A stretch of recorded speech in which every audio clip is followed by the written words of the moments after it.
नमस्ते, प्रणाम, सत श्री अकाल, आदाब। मैं आप सभी का दोस्त सम्राट राज कश्यप और आप देख रहे हैं सुपर स्टार न्यूज़ और आप जुड़ चुके हैं सुपर स्टार न्यूज़ से। दोस्तों, आप देख सकते हैं अब हम कॉटन मिल पहुंचने वाले हैं और कॉटन मिल पहुंच भी एक दो मिनट में पहुंच जाएंगे। तो दोस्तों, आप देख सकते हैं अभी भी सिर्फ एक आदमी मिले थे, अभी रास्ते में उतर गए और अब हम कुछ देरी और तक गाड़ी में बैठे हुए अभी तक वहाँ से बैठे हो और अभी तक अब पहुँचने वाले हम कॉटन मिल।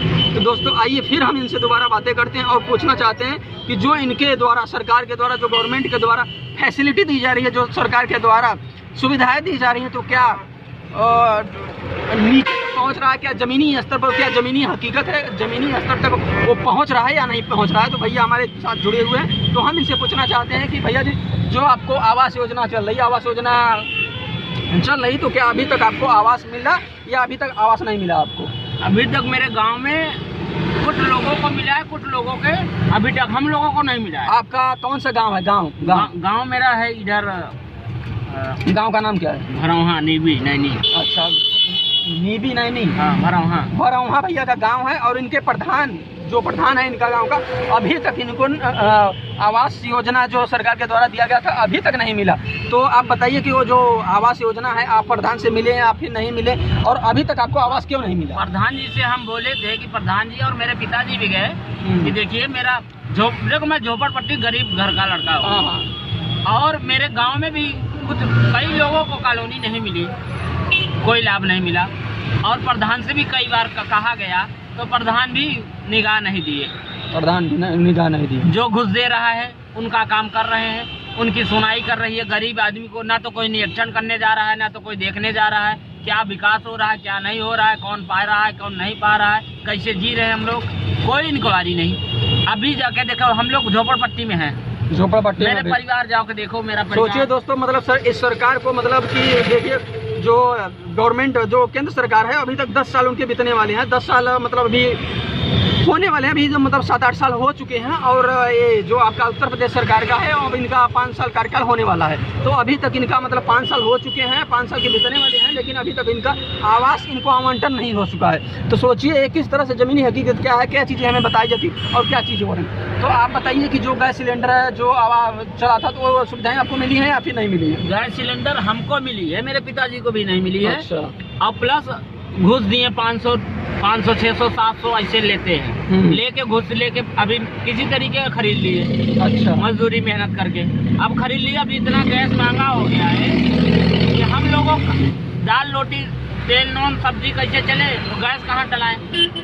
लकड़ी से भी खाना बना। गैस मतलब जब शुरू में गैस आया था तो 400-500 तक मिल रहा था। हाँ, सस्ता था, लेकिन अभी 1900 रुपया 800 रुपया में है। इस प्रेजेंट टाइम अगर आप देखना चाहते हैं तो 1000 प्लस है। मैं भी लेता हूँ गैस सिलेंडर, तो 1000 प्लस आपको मिलेगा। इतनी ज्यादा महंगाई है तो कहाँ से हम लोग भरवा पाए? हर महीने कौन भरवाए? भैया जी सही बता रहे हैं कि गरीब आदमी कहाँ से भरवाएगा, उसकी आमदनी नहीं हो पा रही है। तो 1000 मतलब कि महीने भर कमा रहा है, फिर भी उसकी आमदनी 1000 जो बचना चाहिए नहीं बच पा रहा है, तो फिर इंसान कहाँ से भरवाएगा? अब कल की डेट में मेरी कमाई क्या है? कल की डेट का जो मतलब इनकी स्थिति जो कल की है, अपनी स्थिति बता रहे हैं, कल इनके ऊपर क्या गुजरा, इन चीजों को क्या हुआ? मैं सारा दिन गाड़ी चलाया, पूरा गाड़ी में जितना तेल था खत्म हो गया। किसी भी तरीके 250 रुपया कमाया। कल आप 250 रुपए कमाए थे? 7-8 बजे तक। 7-8 बजे तक 250 रुपया मैंने कमाया। 250 रुपया तेल डलाया और फिर 1-2 राउंड गाड़ी चलाया, वो भी डीजल खत्म हो गया। 50, 60, 70 रुपया मिली थी, 50, 60, 70 रुपया मिली थी। वही 70 रुपया मैंने जेब में रखा था, नाश्ता पानी भी नहीं किया। नाश्ता पानी भी नहीं। फिर 8 बजे हम चौकी गाड़ी लगा दिए। अब वहाँ से सोच रहे सवारी मिल जाए। हाँ, सवारी मिल जाए तो इलाहाबाद के लिए जाएंगे तो कुछ हमको मिल जाएगा। सवारी नहीं मिली। सवारी कुछ आई तो बहुत ज्यादा गाड़ियाँ हैं, मतलब एक अनार तो 100 बीमार। अब हर तरीके से हर आदमी के पास तकलीफ है, मर रहा है भूखन, किसी भी तरीके वो खींच रहा है, आओ भैया बैठो, बैठा के किसी भी तरीके ले गया। अब हम तो सवारी भी नहीं पाए, किसी भी क्या करें हम। फिर गाड़ी तेल भी खत्म हो गया था, 70 रुपया बचा था मेरे जेब में, तो हम सोचे सवारी भी नहीं मिली। 1 बजे रात तक हम बैठे रह गए। 1 बजे रात मतलब कि दोस्तों की सोचिए आप स्थिति का पता लगा सकते हैं। इंसान 7-8 बजे से रेलवे स्टेशन पर बैठ रहा है और रात 1 बज जा रहा है, इंसान को सवारी नहीं मिल पा रही। जमीनी हकीकत है दोस्तों। तो आइए कुछ बातें के बाद हम गए, भैया जी जानते हो सर जी, फिर 70 रुपया हमने डीजल डलवाया तो हमने घर पे गया और फिर वही जो 70 रुपए आपके पास बचे थे वो भी आपने खर्च कर दिया। तो अब साग भाजी भी घर पे नहीं ले गए, फिर हमने ऐसे गए घर पे, रात में फिर 2 घंटा सोए, फिर सुबह हम गाड़ी लेके आए। तो अभी जाके हमको 300 रुपया अभी जाके हम कमाए हैं। अभी मेरे जेब में 300 रुपया है बस। अब सोचिए दोस्तों, अभी मैं समय अगर आपको बताना चाहूँ तो समय आपके हो रहे हैं 5:25 हो रहे हैं प्रेजेंट टाइम में। अगर आप देखना चाहें मतलब 5:25। अब हम इतने में कितना मालिक को देंगे, कितना मैं अपना खर्चा निकालूंगा, कितना डीजल को दूंगा, खाने को भी नहीं बच रहा है। कैसे जिएंगे हम लोग? क्या स्थिति चल रही है? मतलब दोस्तों, बड़ी बड़ी बातें कर देने से आदमी का विकास नहीं होता, विकास करने से समझिए विकास को। अब मतलब हमारा और आपका, हमारा भी ये कहना भी है आप लोगों, ये हमारी नहीं, हर लोगों की बात है। मतलब ये हर लोगों की, हर लोगों में झांक के देखोगे तो हर लोगों की यही स्थिति चल रही है। अब देखो ये गाड़ी जा रही है तुम्हारे बगल की, पूरी खाली गाड़ी जा रही है, वो तो सवारी नहीं है, सवारी नहीं। रोड पे सन्नाटा एकदम मातम छाया हुआ है, आदमी न कहीं आ रहा है न कहीं जा रहा है। अब तो कुछ सांस मिल गया, सांस लेने के लिए मिल गया कि अभी लॉकडाउन कोरोना कुछ बंद हो गया है तो इसलिए सांस मिल रही है, नहीं तो सांस भी लेना मुश्किल हो जाता था। रोड पे नहीं चलेंगे, सांस बंद, लॉकडाउन बंद, हर दुकानें बंद, दाना पानी भी नहीं खरीद सकते हो किसी भी तरीके। आदमी कैसे जिएगा, क्या जिएगा? अब सोचिए दोस्तों, छटपटा के आदमी मर जाएगा, घुट के मर जा रहा है, घुट के मर जा रहा है, सही बात, भूखों मर रहा है, पेट के लिए मर रहा है। क्या कत्ल, मर्डर, रेप, हत्या दिन प्रतिदिन आखिर क्यों बढ़ी है? समस्याएं हमारे आपकी प्रति देखने को और सुनने को क्यों मिलती हैं दोस्तों? इसका रीजन क्या है? इसका जो चीजें होती हैं दोस्तों एक ही होती हैं, कत्ल, मर्डर, रेप, हत्या, महिलाओं पर अत्याचार, और जो चीजें गरीब है, इंसान गरीब होता जा रहा है। आखिर इसकी स्थिति क्या है? जिस चीजों को सही है वो चीज़ों दिखानी चाहिए दोस्तों, और चीज़ें बतानी चाहिए दोस्तों। और दोस्तों हम आपसे यही कहना चाहते हैं, अगर इंसान को विकास चाहिए तो इंसान को संविधान की ओर चलना होगा, इंसान को शिक्षा की ओर चलना होगा। शिक्षा है तो संविधान है, संविधान है तो शिक्षा है। अगर आप संविधान की ओर बढ़ेंगे तो देश का विकास होगा। हमें अंधभक्ति में डूबने से बचना होगा, हमें आपको अंधभक्ति में डूबने से बचना होगा कि दोस्तों। और इन्हीं चीज़ों के साथ हम आपको भी दिखा देना चाहते हैं कि अब हम पहुंचने वाले हैं कॉटन मिल, और आपको हम दिखा देना चाहते हैं, ऐसा नहीं आप ये सोचते होंगे कि आप झूठ बोल रहे हैं कि बेवजह की चीज़ें बता रहे हैं कि मतलब सवारी मिलती होगी लेकिन नहीं दिखा रहे। तो हम आपको दिखा सकते हैं, गाड़ी स्टार्ट हो रही है, गाड़ी चल रही है, तो आप देख सकते हैं कितनी सवारियाँ मिल रही हैं, कितनी क्या मिल रही, कितने लोग बैठते हैं। तो आप अंदाज़ा इससे भी लगा सकते हैं कि आज जो इंसान बोल रहा है सच में ये उसके अंदर की पीड़ा है, ये उसके अंदर का कष्ट है दोस्तों। ये कष्ट वही जानता है, वही समझता है, वही सोचता है जो इंसान उन चीज़ों, उन हालातों से गुजरा हो दोस्तों। देख सकते हैं अब हम गाड़ियाँ चल रही है। हाँ, कुछ बोलना चाहते हैं आप कहे तो अभी शिक्षा की ओर, शिक्षा की जहाँ बात करते हो, हमारा भाई अभी छोटा है, वो पढ़ रहा है, और 6 भाई के बीच में, दादा चाचा के बीच में, दादा चाचा के बीच में 6 भाई हैं। अब 6 भाई के बीच में वो हम लोग किसी भी तरीके उसको पढ़ा रहे हैं, समझो। वो इस समय बीटीसी कर रहा है, बीटीसी। अब ऑनलाइन में पढ़ाई होना चाहिए, फीस भी जानी चाहिए। एक भाई को पढ़ा रहे हैं, हम ज़्यादा पढ़े नहीं, 2-4 तक पढ़े हैं, पढ़े नहीं जाता, मजबूरी है, गरीबी को जब मजबूरी है दोस्तों। इतना फीस, स्कूल कॉलेज बंद है फिर भी स्कूल लग रहा है, फीस सारी चीज़ें क्यों लग रही?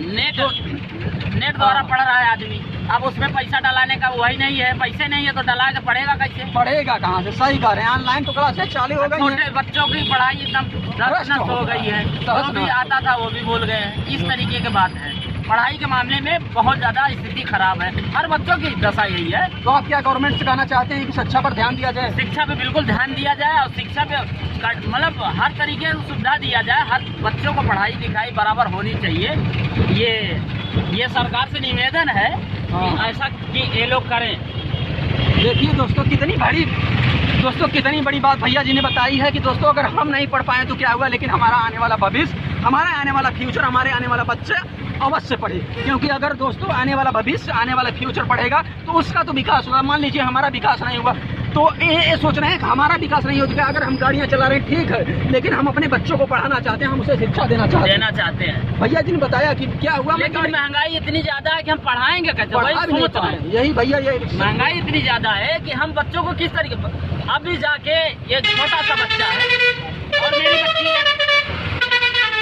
मेरी बच्ची एक 6 साल की हो गई, 6 साल के है, अब 700 रुपया फीस महीने का है उसका। 700 रुपये महीने। सोचिए दोस्तों, यहाँ 700 रुपये किस तरह से इंसान कमा रहा है, आप अंदाजा लगा सकते हैं। अब महीने में हम लोग 9,000 रुपया कमाना, 300 डेली तो काम मिलना नहीं है, डेली काम होगा नहीं, डेली काम होगा नहीं। अब 5-6 हज़ार रुपया किसी भी तरीके महीने में कमाएं, 5-6 हज़ार रुपया अगर कमाएं तो उसमें खाना दाल रोटी भी चलेगा। 700-800, 2-3 बच्चे अगर हैं, 2 बच्चे हैं तो भी 1500 रुपया उधर चला जाना।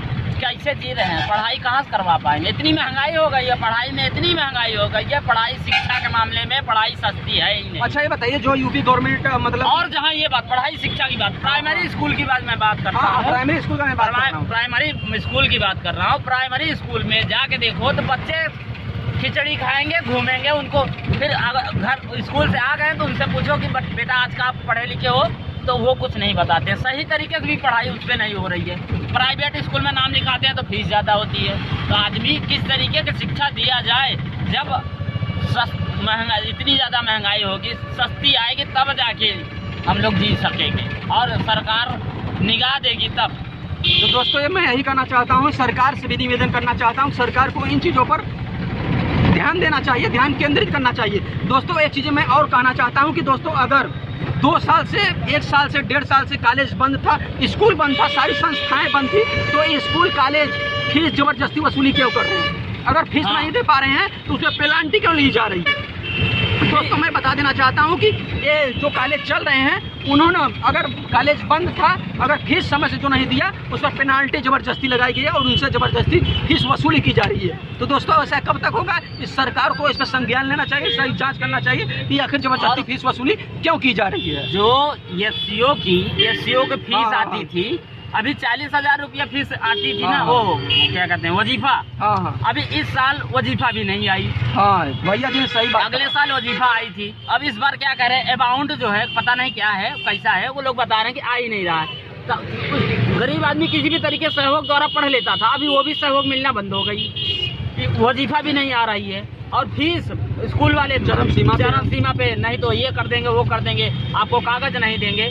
तो जब फीस नहीं देंगे तो नाम कट जाएगा, पढ़ ही नहीं पाएगा बच्चा। तो भैया जी ने सही कहा कि पहले तो वजीफा भी चला आता है जिससे लोग पढ़ लेते थे। मान लीजिए 50,000 स्कूल का फीस है तो 50,000 है तो कम से कम 35-40 हज़ार आ जाते थे वजीफा, जिससे आदमी को एक प्रकार का कुछ राहत मिल जाता था, जिससे लोग सहयोग राशि मिल जाती थी कि लगता था कि चलो इंसान के पास अगर नहीं हो पाता था तो कुछ ना कुछ समस्याएं उनकी कम हो गई। लेकिन दोस्तों इस बार से क्या हुआ, वजीफा भी बंद हो गया, जिससे कि आम जनमानस पे उसका काफ़ी बर्डन पड़ रहा है, काफ़ी और समस्याएं हो रही हैं, जिससे कि उसे काफ़ी और संकट देखने को मिल रहा है। तो दोस्तों इन चीज़ों को सरकार को इन चीज़ों पर ध्यान अवश्य देना चाहिए कि अगर सरकार जो भी बच्चे पढ़ रहे हैं उनका वजीफा अवश्य ही आना चाहिए। तो इन्हीं बातों के साथ हम अपने वाणी को देते हैं विराम और आप देखते रहिएगा सुपरस्टार न्यूज़। धन्यवाद।